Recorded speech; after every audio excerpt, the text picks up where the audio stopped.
Sithanda ukubingelelana ngegama lenkosi uJesu. Sibonga ithuba elihle siliphiweyo ukufunda ezwini lakhe ukuze singaxhamandi kulo asibeni lomthandazo. Baba wethu othandekayo, siza phambi kobuso bakho sinxusa ubukhona bakho ekufundweni kwelizwi lakho. Khokhelela yona le inkonzo esingena phakathi kwayo. Uziveze kithi ubususipha ithemba emhlabeni ongelathemba. NgoJesu siyakhuleka. Amen. Zihlobo ezithandekayo, singananzelela umhlaba esiphila kiwo. Umhlaba ukhathazekile. Ngesilungu bathi bona the earth is in turmoil. Akula kuthula emhlabeni. Izimpi zigcwele yonke indawo. Europe ikhona esidonsile, Russia, Ukraine. Akula kuthula khona ngale. eAfrica amakhu ukuthathelana umbuso ngodlame yinto yansuku zonke siyakubona kuyenzakala. Abalandela inews bazakhumbula nje ukuthi izolo bekukhulunywa ngama-floods alimaze athatha abantu abanengi, izinkulungwane zicatshangelwa ukuthi zitshonile eLibya. Kukanti eMorocco i-earthquake layo ibulela abantu abazinkulungwane ezithize. Bodwa izibhedlela zigcwele ngabantu abagulayo, bantu abathwele nzima. Ubusubuyele emuva ucabangisise kahle ngembali yawo nalumhlaba. Kuke kwaba lesikhathi emhlabeni lapho bekungela muntu ogulayo. Kuke kwaba lesikhathi kuona lo mhlaba lapho kade kungela muntu ofayo. Ngoba umuntu ephuma esandleni sikaThixo, konke kwakuthule, konke kwakuthe cwaka, konke kwakulungile. Sasingekho isidingeko sezibhedlela, sasingekho isidingeko samaphilisi lemithi. Kwasekusithini umhlaba wazikhipha, wazinyomula kusigxingi sempilo. Umhlaba waphuma kuThixo, waphuma entandweni kaThixo. Ungahamba lami encwadini kaGenesis 3 ufunde khona amavesi la, uzathola lokhu kuvesi 1. Usehla, inyoka yayilobuqili kulazo zonke inyamazana zeganga eyayizidalile inkosi uNkulunkulu. Yathi kowesifazana, impela uNkulunkulu watsho yini ukuthi lingadli okwezihlahla zasensimini na? Owesifazana wathi enyokeni, singadla izithelo zesihlahla zasensimini, kodwa ngezithelo zesihlahla esiphakathi kwensimu uNkulunkulu wathi lingazidli, lingazithinti ukuba lingafi. Verse 4. Inyoka yathi kowesifazana, kalikufa, ngoba uNkulunkulu uyazi ukuthi mhla lizidlayo amehlo enu azavuleka, libe njengoNkulunkulu, likwazi konke. Ngakho-ke lapho owesifazana ebona ukuthi isihlahla silungele ukudliwa, lokuthi siyabukeka emehlweni, lokuthi isihlahla sikhwabithisa ukuhlakanipha, wakha izithelo zaso, wazidla, wanika le ndoda yakhe, layo yadla. Bathandekayo, nanzelelani esikutholayo lapha. Umhlaba udalwa nguThixo, yonke into yayilungile. There was perfect harmony. Impilo yayiphuphuma ngoba kungela lutho oluquma impilo. Kwangena isono, singena inyoka isiqilibezele owesifazana. Isono sesingenile. Incwadi kaIsaiah 59 evesini ngelika-2 ikubeka kucace, ikubeka kube sobala. Ithi yona izono zenu yizo ezilehlukanisileyo lo Nkulunkulu ukubana angezwa. Yena uThixo amandla okusizulawo, uThixo amandla okukhulula ulawo. Indlebe yakhe kayivalwanga sihlobo sami ukubana ingezwa, lesandla sakhe kasifinyezwanga ukubana singasizi. Kodwa sekulomkhandlo phakathi kwabantu loThixo, umkhandlo obangwa isono. Abantu sebedle isono sihlobo esithandekayo, sebedlile isihlahla kwangena isono. Isono singumehlukanisi, isono sehlukanisa umuntu loThixo. Khangela uGenesis 3 verse 8. Bhayibhili yakho iza kutshela ukuthi besensimini bamuzwa uThixo esiza, bacatshe ezixukwini. Ensukwini uThixo wayethi nxa esiza bamhlangabeze. Ungagijima uye kuchapter 3 verse 12, iza kuvezela iBhayibhili ukuthi umuntu wathi yena esebuzwa nguThixo, owesifazane onginike yena nguye ongiphileyo isihlahla ngadla. Isono siyehlukanisa bathandekayo, sehlukanise umuntu lomunye umuntu, sehlukanise ubaba labantwana, sehlukanise umuntu labafowabo, sehlukanise abazalwane bekhonza bendawonye. But phezu kwakho konke isono sasehlukanisa lomthombo wokuphila, sasehlukanisa loThixo. Ungaya unginanzelele njalo kuchapter 3 verse 17, uzathola ukuthi isono sehlukanisa umuntu lomhlaba ayewuphiwe ukubana ahlale kuwo. Uverse 17 iBhayibhili lithi lona, yathi ku-Adamu, njengokuba ulalele ilizwi lomkakho wadla okwesihlahla engakulaya ngaso ukuthi ungakudli, ngalokhu umhlabathi uqalekisiwe ngenxa yakho.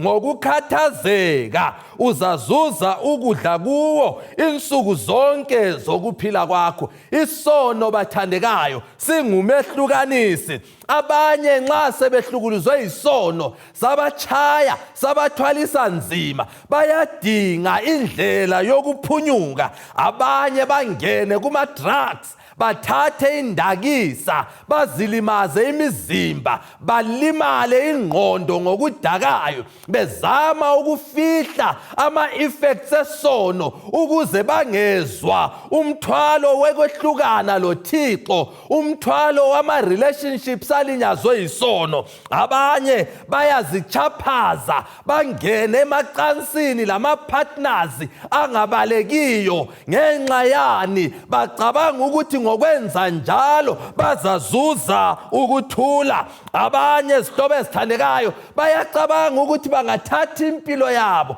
ngokuzibophela, ngokuthatha i-overdose yamaphilisi, bayabe sebeqedana nelohlupho. Hayi bathandekayo, phezu kwezinto zonke ezalethwa isono emhlabeni, iBhayibhili kwabaseRoma 6 verse 23 lithi lona, inkokhelo yesono iyikufa. Isono nxa sifika emhlabeni kasizi sisodwa. Isono sibuya sibelethe ukufa. Ukufa kwangena, yikho sikhuluma ngama-floods abulala izinkulungwane, sikhulume ngezimpi ezibulala izinkulungwane. Yikuthi umuntu owayethungamela umhlaba waphuma entandweni kaNkulunkulu, kwasekusiba lengxabano emhlabeni, kwangabi khona ukuthula. Manje kwenziweni? Makabongwe uThixo, ngoba kumumo wuphi la wuphi esingangena kiwo sizifumane sikuwo, uThixo kakaze asitshiye sisodwa bathandekayo.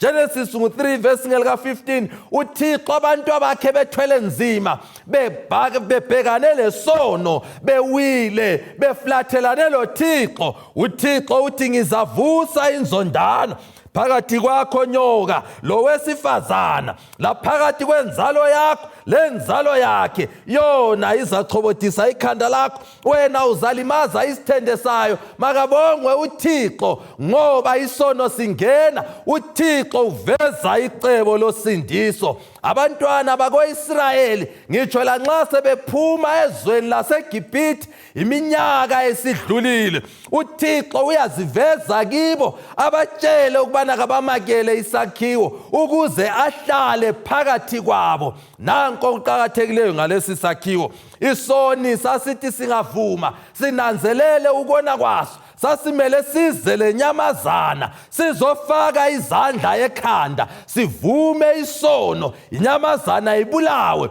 umpriest athathe igazi ayelininda ethabanekeleni phakathi ngokwenza njalo bathandekayo isono sasithi nxa sesivunyiwe kungumfuziselo wokuthi ukhona ozakuza azothwala isono somhlaba isono esivumileyo sasibuyele ekhaya sibobotheka sihlambulukile ngoba izono ebezisehlukanisile lo Thixo zivunyiwe umpriest wenza umhlatshelo wokuthi izono zithethelelwe incwadi yabaseRomi kaSambulo 1 ivesi ngelika 5 nxa ikhuluma ngoJesu ithi yena wasithanda uThixo wasigeza ezonweni zethu ngegazi lakhe yeka uthando olungakanani isihlobo esithandekayo sizingenisile thina ekufeni sizingenisile ekubhubheni sizingenisile edakeni olubishayo uThixo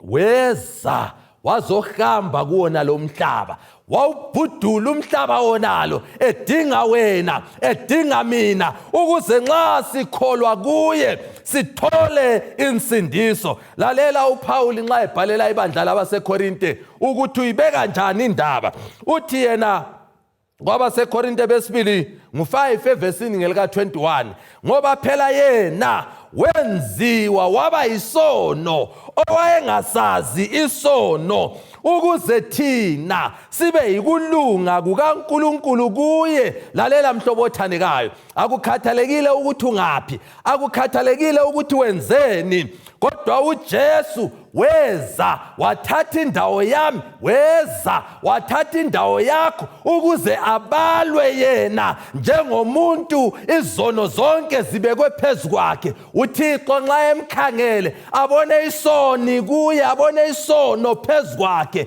abesethi nxa ekhangele wena lami abone abantu abalungileyo ngenxa kaJesu abesesithi yena iBhayibheli bathandekayo nxa liveza lokho ngumusa ongakanani lo luthando lungakanani luzwelo lungakanani ukuthi singafanelanga uJesu aze asifele iBhayibheli kwabase-Efesu 2 ivesi ngelika 8 lo 9 bese lisithini lona lithi for by grace you have been saved through faith lisindisiwe ngomusa ngokukholwa kuJesu Kristu lalokho kukholwa kayisikho kwenu kasikuvacule ezambeni kakuphuphumi kithi kakuveli ngaphakathi kwethu kodwa isipho esivela kuThixo funa sizichaye izifuba funa siziphakamise funa sizenze ngcono iBhayibheli lithi lona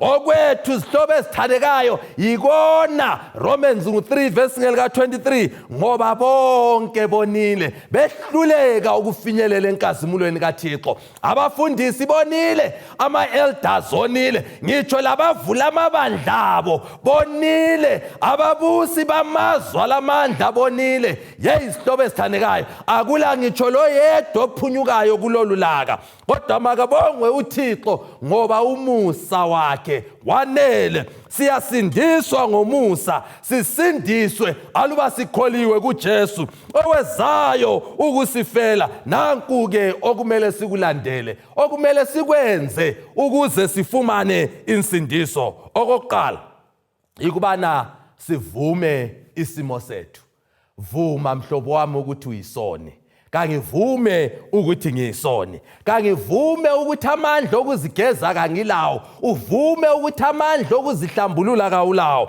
ungavuma ubusukholwa kuJesu iBhayibheli kumsebenzi ngo16 verse ngelika 31 lithi kholwa enkosini uJesu Kristu uza kusindiswa okudingakalayo singavuma sinanzelele ukubana isimo sethu sibi njani kumele sikholwe number 2 okwesithathu bese sivuma izono zethu confess your sins. uJohane 1 verse 9 iBhayibheli izathi aluba sivuma izono zethu uthembekile ulungile ukuba asithethelele aphinda sihlambulule kukho konke ukungalungi kwethu. Nxa sesivumile ukuthi siyizoni sananzelela ukuthi amandla kasilawo kumele sikholwe kuJesu bese siphenduka ezonweni zethu. Singalandela lokho bese simlandela ke sivume ukumlandela uJesu. Uthi yena kuSambulo 3 verse 20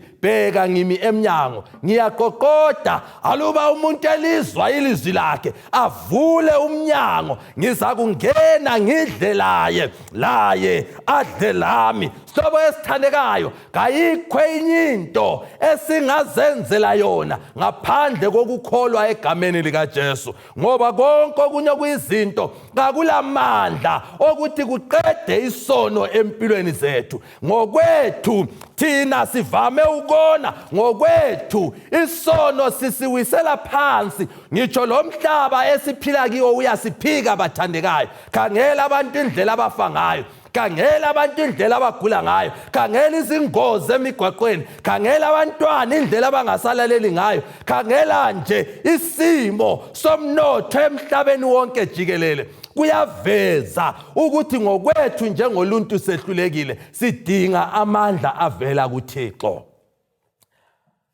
Kule ndaba exoxwayo ngojaha omncinyane, wayemncinyane ngaleso sikhathi, ugama lakhe nguMartin Luther. Martin Luther kuthiwa kwelinye ilanga wayehamba kwelinye iganga eGermany, kodwa wayesizwe lo mthwalo enhliziyweni yakhe, esizwa engela kuhlaliseka, esizwa engela kuthula, esizwa umthwalo wesono uphezu kwakhe. Martin Luther ayemazi kwakuthiwa nguSaint Anne, uyakhuleka kuye amcele ukubana kamsize. Kuthiwa esahamba khonapho kwatshaya umbane, kwaduma izulu, kwaba lesiphepho, waqhaqhazela esegangeni wesaba, wakhuleka kulo uSaint Anne wathi ngisize, ungangiphephisa kule ingozi, ngiyathembisa ukubana ngizahamba ngiyefundela ubufundisi. Kuthiwa ke oxoxa imbali leyi uthi ngemva komzuzwana lathula izulu, kwaba lokuthula okumangalisayo, sadlula isiphepho, wasuka uMartin Luther ngokugcwalisa isithembiso, wayangena esikolo waqala ukufundela ubufundisi. Kodwa ukuthula wayengelakho, wafunda ukuthi ukuze isono siphele kumele abhadale ama-indulgences lama-penances. Wakwenza konke kodwa wasale ngelakuthula, wazichaya, wazincicha ukudla, ethi mhlawumbe angakufumana ukuthula, kodwa ngoba ukuthula kakuveli phakathi kwamehlula lokho zihlobo ezithandekayo. Wasedobha iBhayibheli, waqala ukufunda. Obhalayo uthi wafunda incwadi kaRoma, wayifundisisa incwadi yabaseRoma. Uthe phakathi kokubala wafika kuchapter 6 verse ngelika 23, wezwa ukuthi yebo inkokhelo yesono ikufa, kodwa nansi sipho esimangalisayo, sipho sikaThixo sikuphila ngoJesu. iBhayibheli oxoxayo uthi waguqa esefundile iBhayibheli, wasicela leso sipho sokuthula, wasicela isipho sempilo kuThixo. Wezwa esiba lokuthula okumangalisayo. Ngemva kwalokho kuthiwa elele kwelinye ilanga wasephupha. Uyaphupha uSathane ummangaleli wabazalwane, siza lo mqulu inkalakatha. Umqulu ugcwele ubhaliwe suka phezulu usiya phansi. Uyakhangela, Sathane afika amnyikinya athi Martin Luther avume, yebo izono zakho yini lezi? Athi yebo izono zami. So kumele ufe phela wena ngoba inkokhelo yekona ikufa. Wasesithi yena susa isandla sakho. Sathane wathi hatshi, wathi ngithi susa isandla sakho. uSathane wathi no, wathi ngegama likaJesu Kristu ngithi susa isandla sakho. Imbali ithi waqhaqhazela uSathane, wabaleka, wawisela phansi iphepha. Martin Luther ephutsheni lakhe uyalidobha akhangele abone kubhaliwe Martin Luther izono zakho zonke zithethelelwe ngegazi lika Jesu. Bathandekayo, namhlanje ngiyamemezela, tshela uSathane asuse isandla ngoba lapha abambe khona kulamagama amahle abhaliweyo athi izono zakho zithethelelwe ngegazi lika Jesu. Aluba umvuma uJesu njengenkosi nomsindisi, ziyathethelelwa izono, akukhathalekile wenzeni, akukhathalekile uvela ngaphi. USathane nsuku zonke uyasimangalela,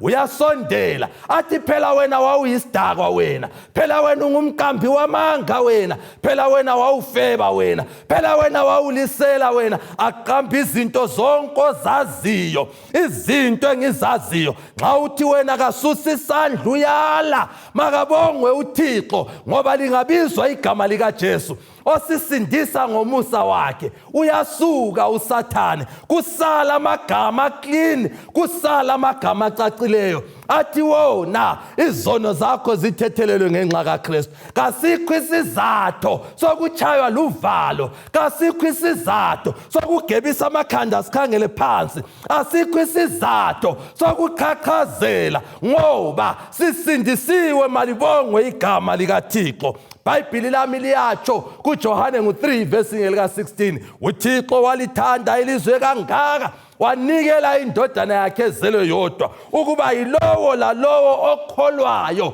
angabhubhi kodwa abe lokuphila okungunaphakade. uJesu wehla, sihlobo esithandekayo, wazophila kuwona lo mhlaba. Wehla uJesu wahamba kuwona lo mhlaba, wadinwa, woma uJesu, wakhafulelwa ngabantu, wazondwa, bacina bembulele. Efelani bathandekayo? Efela mina, efela wena, ukuze sisindiswe. USathane uyayazi imbali yethu ngoba nguye phela osilingayo, uyakwazi ukwehluleka kwethu ngoba nguye osiqilibezelayo.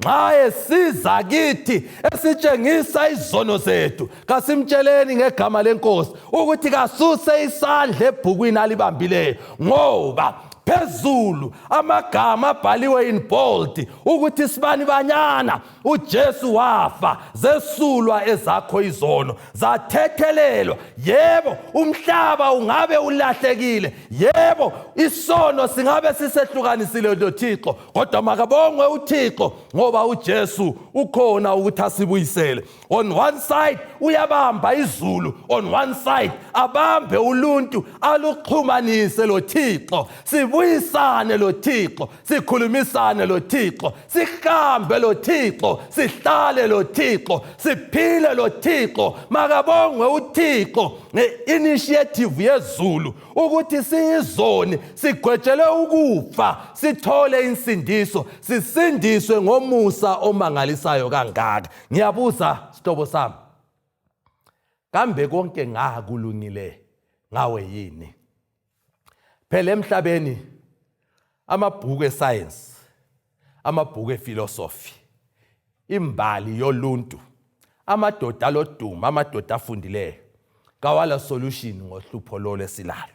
uJesu kuphela nguye ongasinqobela umthwalo wesono. Ngiyabuza, eyakho impilo isafe yini? Ikubani impilo yakho? Impilo yakho iphephile yini lapho khona sihlobo sami? USathane uyeza nsuku zonke uyakubalisela. Khumbula ukuthi izolo wenzeni, khumbula ukuthi last year wenzani, khumbula lwana umnyaka uzukhipha isisu, khumbula lwana umnyaka uzuthathe ubalekele indoda yomuntu, uthathe umfazi womuntu, khumbula lo liyana usuku wena uzubophisa umuntu ongelacala. Makabongwe uThixo bantwana benkosi ngoba singakhangela umqulu asuse isandla uSathane ngegama lenkosi uJesu, kuzabe kubhaliwe izono zakho zonke zithethelelwe. Mina ngiyafisa ukuthi ezami izono zithethelelwe. Ungabe uyafisa yini ezakho ukuthi zithethelelwe? Nxa ufisa ukuthi zithethelelwe izono, kungani ungaphakamisela inhliziyo yakho kuJesu? Umamkele, angene, ahlale lawe.